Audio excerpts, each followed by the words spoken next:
नमस्ते दोस्तों, स्टोरी सूत्रा पर आपका स्वागत है। आज हम बात करते हैं एक ऐसी किताब की जिसके बारे में ये कहा जाता है कि यह सिर्फ एक कहानी ही नहीं है, बल्कि यह एक चेतावनी है, एक दर्शन है और एक ऐसा विचार है जो आपके दिमाग को हमेशा के लिए बदल देगा। द थ्री बॉडी प्रॉब्लम चीनी लेखक लुई क्विसिन की यह किताब ह्यूगो अवार्ड भी जीत चुकी है। और क्यों? क्योंकि इसमें है एक ऐसा सवाल जो बहुत गहरा है। यह इस चैनल की पहली साईफाई नॉवल है, तो आप लोग एंजॉय करिए। अगर हमें पता चले कि ब्रह्मांड में हम अकेले नहीं हैं तो क्या होगा? यह एक साईफाई नॉवल है, लेकिन यह सिर्फ एलियंस के बारे में नहीं है, मानवता के बारे में भी है और नैतिकता के बारे में भी है और जीवन और मृत्यु के बारे में। तो चलिए शुरू करते हैं इस अद्भुत यात्रा को। हाल ही में द थ्री बॉडी प्रॉब्लम के नाम से एक मूवी का भी रूपांतरण हुआ है जो इसी नॉवल पर आधारित है और वो मूवी भी काफ़ी लोकप्रिय रही थी। आगे चल के मैं उस मूवी का भी एक्सप्लेन सीरीज़ लेके आऊँगा। प्रोडक्शन हुआ है, तो आइए सुनते हैं इस किताब को। द थ्री बॉडी प्रॉब्लम, तीन शरीर समस्या। अध्याय 1, द डार्क फॉरेस्ट। किताब की शुरुआत होती है कल्चरल रेवोल्यूशन के सीन से, जिस समय चीन में कल्चरल रेवोल्यूशन चल रहा था। वहाँ पे एक महिला है, ये वेंजे। वह एक साइंटिस्ट है, एक फिजिसिस्ट है, लेकिन कल्चरल रेवोल्यूशन के समय साइंटिस्ट को टारगेट किया जाता था। उसके पिता को मार दिया जाता है भरी भीड़ के सामने, और वो भी बहुत उसके आंखों के भी सामने। उसे यह देखते हुए बहुत कष्ट होता है। इस दर्द में वह एक बहुत महत्वपूर्ण फैसला लेती है। वह एक रेडियो सिग्नल भेजती है ब्रह्मांड में और यह मैसेज कहता है, नमस्ते, मैं पृथ्वी से हूँ और मैं मदद मांग रही हूँ। लेकिन यह एक गलती थी, एक भयानक गलती, क्योंकि दोस्तों किताब में की एक सबसे महत्वपूर्ण सूत्र है ब्रह्मांड एक डार्क फॉरेस्ट है। हर सिविलाइजेशन एक शिकारी है और हर दूसरी सिविलाइजेशन एक शिकार।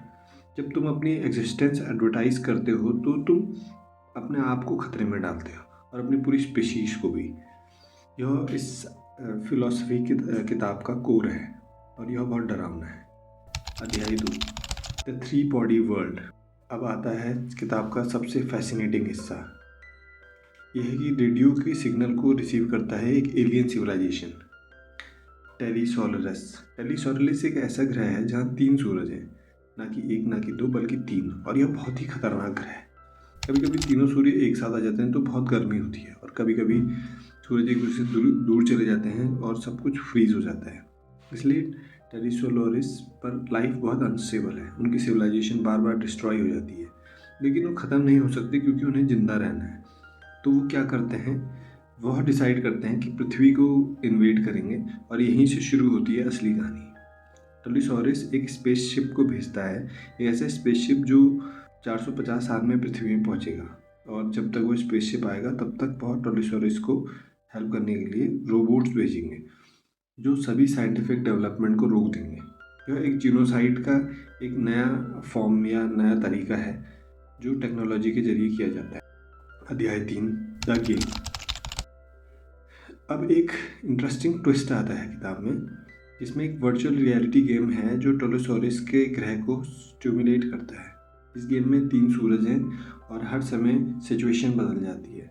कभी बहुत गर्मी, कभी बहुत ठंड, कभी बहुत सिविलाइजेशन बार बार राइज एंड फॉल होती हैं। और यह खेल यह है कि तुम्हें अपनी सिविलाइजेशन को सरवाइव करवाना है, लेकिन तीनों सूरज के साथ ऐसा करना असंभव है। इसलिए लोग कहते हैं द प्रॉब्लम इज अनसॉल्वेबल। जो गेम असल में एक मेटाफोर है। असली लाइफ में भी कई प्रॉब्लम्स ऐसे होते हैं जिनका कोई सॉल्यूशन नहीं होता, तुम सिर्फ सरवाइव करने की कोशिश करते हो। ह्यूमैनिटी रियलाइजेस कि टेलीसोरलिस की धमकी के सामने हमारे पास कोई परफेक्ट सॉल्यूशन नहीं है। अध्याय 4, ह्यूमैनिटीज रिस्पॉन्स। मानवता की प्रतिक्रिया। जब पृथ्वी को पता चलता है कि एलियंस आ रहे हैं तो क्या होता है? आप आशा करते होंगे कि सारे लोग एक हो जाएंगे, सभी गवर्नमेंट्स मिल जाएंगी। नहीं, असल में कुछ लोग सोचते हैं कि अगर एलियंस आ जाए तो शायद वो हमारी प्रॉब्लम्स को सॉल्व कर देंगे। कुछ लोग कहते हैं कि आइए हम एलियंस को सरेंडर कर देंगे ताकि हम कम से कम जीवित तो रहेंगे। और कुछ लोग कहते हैं कि नहीं, हम लड़ेंगे, हम अपनी सिविलाइजेशन को बचाएंगे। यही है इस किताब का सबसे डार्क मैसेज। मानवता कभी भी यूनाइट नहीं हो सकती, हम हमेशा डिवाइडेड रहेंगे और ये डिवीजन ही हमारी वीकनेस है। टेरी सोलरिस को ये पता चलता है कि पृथ्वी में एक गहरी समस्या है। हम में से हर किसी में अपने इंटरेस्ट हैं, हम सबके लिए यह एक नहीं हो सकते। इसलिए टेरी सोलरिस बहुत आसानी से अपने सपोर्टर्स बना लेता है। ऐसे लोग जो मानते हैं कि एलियंस बेटर हैं और यह सबसे खतरनाक है, वो अपनी सिविलाइजेशन के खिलाफ आ जाते हैं। अध्याय 5, द सोफोन डिटरेंस। अब आता है किताब का सबसे इंटरेस्टिंग कॉन्सेप्ट, सोफोन।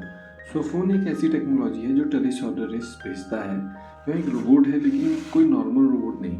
यह एक प्रोटोन साइज रोबोट है, बहुत ही छोटा लेकिन बहुत ही पावरफुल। और इस रोबोट का यह काम है कि वो सभी साइंटिफिक रिसर्च को ब्लॉक कर देता है। दुनिया की सभी लेबोरेटरीज में जब साइंटिस्ट कुछ नया डिस्कवर करने की कोशिश करते हैं तो सोफोन उसे ब्लॉक कर देता है। लेकिन यह एक ऐसा अस्त्र है जो बिना लड़ाई के भी, बिना वायलेंस के पूरी सिविलाइजेशन को डिस्ट्रॉय कर सकता है, क्योंकि प्रोग्रेस के बिना कोई सिविलाइजेशन डेवलप नहीं कर सकती। और यह फिलोसॉफिकल सवाल उठता है कि अगर तुम्हें पता हो कि तुम्हारा एनिमी बहुत पावरफुल है और तुम कम्पीट नहीं कर सकते तो आप क्या करोगे। कुछ लोग सोचते हैं कि शायद हम पीसफुल रह सकते हैं, शायद हम कोएग्जिस्ट कर सकते हैं, लेकिन किताब कहती नहीं, यह पॉसिबल नहीं है। क्योंकि डार्क फॉरेस्ट थ्योरी के अनुसार हर सिविलाइजेशन किसी दूसरे सिविलाइजेशन को थ्रेट समझता है। तो दोस्तों, द थ्री बॉडी प्रॉब्लम एक ऐसी किताब है जो तुम्हें सोचने पर मजबूर कर देती है। ये सिर्फ साइफाई ही नहीं, यह एक फिलोसॉफिकल स्टेटमेंट है। और इससे मिली हुई मुख्य सीखें हैं, सबसे पहले कि ब्रह्मांड एक डार्क फॉरेस्ट जैसा है और हर किसी को दूसरे पर संदेह होता है। दूसरी मानवता को कभी यूनाइट नहीं हो सकती और हम डिवाइडेड रहेंगे। तीसरा, अगली थ्रेट वह नहीं है जो बाहर से आता है, बल्कि असली थ्रेट वो है कि जो हमारे अंदर है। चौथी, टेक्नोलॉजी हमेशा बचाती नहीं है, कभी कभी डिस्ट्रॉय भी कर देती है। सती हुई किताब तुम्हें डरा सकती है और तुम्हें कंफ्यूज भी कर सकती है, लेकिन यह तुम्हें सोचने पर तो जरूर मजबूर करेगी।